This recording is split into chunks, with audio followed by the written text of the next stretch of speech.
those of you that don't know us, we are Boys Be Boys. My name's Lehi. That's Mike. What's up? You guys know who this guy is back here.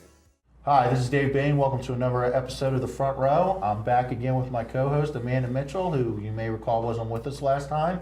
And we're excited to have her back fully recovered and fully refreshed. Amanda, how are you feeling today? Feeling great. I highly recommend LASIK eye surgery to anybody, so that's my shameless pitch. Well, the only surgery I'm going to be having anytime soon is liposuction, but that's another... He's so hard on himself. that's another show. Anyways, we're here with Boys Will Be Boys today. They're going to be playing at Jammin in the Vienna on March 20th at both 5 and 8 o'clock. So you can see two shows. And they told us in the pre-interview that this is going to be their last show in Fairfax, so you need to come out and check them out. Without further ado, I'm going to introduce them. We've got Mark. Mark, say hello to everybody. What's up? I am Mark. I play drums for Boys Will Be Boys. And Lehi. How you guys doing? I sing and I play bass for Boys Be Boys. And before I turn it over to Amanda, because I know she has a bunch of questions, I've got one question for you, Lehi. You play bass and you sing. Is that because Lemmy from Motorhead's a big influence? Him and Kenny Soley from the Starting Line. He was always a big influence on me growing up. I know I'm just a tad bit older than you, but do you know who Lemmy is? Yes. Are you just making that up? I just want to be cool. I'm just making that up. Who is well, he's a heavy metal icon. He's been around since the 70s. They just did a documentary on him. Catch it if you can on DVD. I just watched it. It's excellent.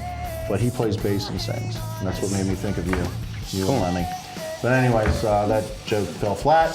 So I'm going to turn over the questioning to Amanda now. Amanda, why don't you go ahead and start the interview?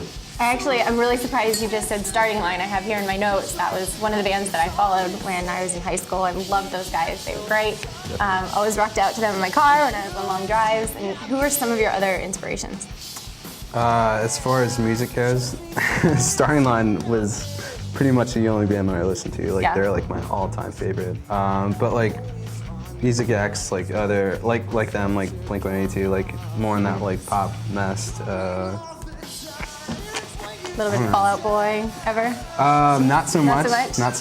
But Does he look like Pete Wentz? Maybe a little bit. Maybe that's where I got it. I don't know. All the time. when I had longer hair, It's all in the hair. Yeah, when I put on a beanie, actually, my hair's in my face. Yeah, but Pete Wentz, he doesn't sing, right? Yeah, but he plays bass and he tries to. I'm joking. Yeah, he does sing on the record. He does. Lead vocals? Not lead vocals. Right. It's back. So we were talking a little bit before we got on the air about why you play two shows. I think it's kind of cool. I want you to tell the audience why you decided to play two shows a night. Well, the Jammin Java show that's coming up, it's more of a smaller venue, so it sells out at a smaller cap. Mm-hmm. So that way, we get the opportunity to play two shows, so we can have everybody come and hang out and party with us. Awesome. And Lehi's being super modest. It's actually because they sell out, so they have to do two shows. I think everybody needs to know that they draw a pretty awesome crowd. So hoping to see everybody coming out in March. Definitely. Yeah, and I was just at Jammin Java last Saturday for the first time, and it's actually a really cool place to see a show. And apparently these guys are going to pack the place. Mark, you're being very quiet. What do you have to say for yourself today? Honestly, the fire code on Jammin Java is 198, and they're very, very strict on that. So we're doing two shows this time to make sure everyone. He's being modest. Everyone can come see us. What's your crowd like? What's the demographic of your crowd? It ranges anywhere from the 11 to 15-year-old girl to a bunch of our friends are into our music. So we bring a crowd that's when you listen to the Starting Line, Mm-hmm. Your age crowd, and then kind of an older crowd of guys. We don't really have young boys coming to our show. But yeah. But they're welcome, man. Although when we Google your name, we do find young boys, but that's a whole other show. Yeah, that was a big mistake of ours that we were. But no, I dig you guys. I've downloaded some of your tunes on iTunes, more specifically Nowhere Fast and Real Thing, and the one off the new. You have a new EP coming out, or it's already out. It's At Candace Be a Hit. Isn't that the newest EP? Yeah, we actually released it last night at 8 p.m. 2/22/11 was the date. Or no, maybe it was 2/20, something like that. I don't know. Anyway, the last 2 releases we've done digitally, and we kind of went back to what we started out as, you know, constant, kicks and snares, and just almost like club music. It kind of feels like. Yeah, I really dig that song, "The Real Thing." It's got a cool poppy edge to it. I mean, I don't look like somebody that would listen to what 11-year-old girls listen to, but I do like that pop sensibility you have. About you guys almost remind me, like I was telling Lehi in the pre-interview, remind me a little bit of the Click 5, but you've got great songs, great hooks, great choruses, and that seems to be a lot of what's missing from music today is the song. They have this image, or we're so depressed, or we're, heavy and hardcore, but you guys have the songs. I mean, it seems like a lot of people forget about that. Who does the writing of the songs for you? When it comes to like writing lyrics, the majority of it comes from me, but I mean, it's kind of like baking a cake. Like, cake isn't as good without all the other icing and toppings that come on top of it. I bring it to the band, and then they pretty much construct it to where we're all on the same level, and it's a group effort. Yeah. I just want to say, previous bands, I've been in bands where we write the song, and then after the song is done, you come up with the melody and the hook. And I've heard that like the Rolling Stones did that. But in this band, it's really all about, like you said, having a catchy chorus. So Lehi will come to the table with a hook and a melody, and then we actually build the song around that, as opposed to creating a song and then dumping it on top. Yeah, but it's not as cheap as that though. I mean, like going to The Real Thing. Yeah, I love that song. The latest single that's on our. Thank you. That song kind of has a lot to do with being in some type of mental block and kind of not having things scare you away. And I mean, it's cool that I get to express that and do like a sort of like a catchy type of club beat sort of sound. So. Another thing I noticed about your sound, you guys are a 3-piece. You got bass, drums, and the guitar player who's not with us tonight. His name's Mike, right? Mm-hmm. Yeah. You're a 3-piece. Motorhead was also a 3-piece too. I digress. However, there's a lot of keyboards and synth coming through in your music when I hear it on iTunes. How do you guys recreate that live? So when we record in studio, we basically take a melody on piano, and then once we have it recorded, we'll go through all the different inputs you can put to create different sounds, make the songs more full. As far as playing live, we take those same exact sounds from the CD and make a click track based around it. So we have a click track in the left ear and the samples in the right ear, and then I take it to a mixer and I split it. So I bring the click track to my in-ears, and then I take the samples to front of house. And then it goes, 1, 2, 3, 4, and then the song starts, and then I'm playing to a click track, they're playing to me, and then everything just lines up since we're playing to a metronome. So will it sound do you sound harder or edgier live, or will it sound a lot like what I hear on the iTunes? Like I come from like a post-hardcore style background, so like I've thrown a lot of like double pedal live. We really like to like rock out and get the crowd moving. Like at Clarendon Grill, that's one thing that we did is we actually got the crowd into it. I mean, Lehi can kind of touch base on that because he's the front man and kind of gets everyone going. Yeah, I mean that's what a show is supposed to be all about, Just, I mean, I kind of feel like it's one of those things where it's not really about someone coming and hearing the music and enjoying the music. It's about them coming and hanging out with the band, and so like. It's kind of like hanging out with the crowd, like talking to them and getting them involved and them being part of the show instead of like us putting on a show. So it's kind of like you're throwing a party.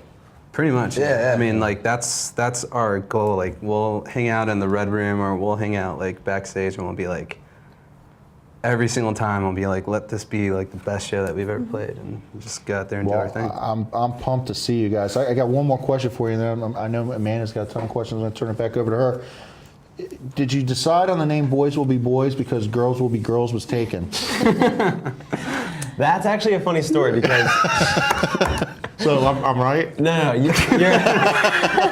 So if there was a fork in the road, you've taken the wrong path. But when we started the band, we were actually going to name the first CD girls will be girls. That's kind of like a joke. But the name Boys Will Be Boys kind of just stems from the fact that, you know, boys mess up, guys, we all mess up all the time, and it's literally just kind of human nature, I feel like, for guys to mess up. And Really? Because I never have. I highly doubt that. But it's just one of those things that when you're younger, like, you get away with it. Yeah. So that's sort of like the whole message. Yeah, that's pretty much our excuse for everything. Boys will be boys. Until we found out that it also is like a gay porn.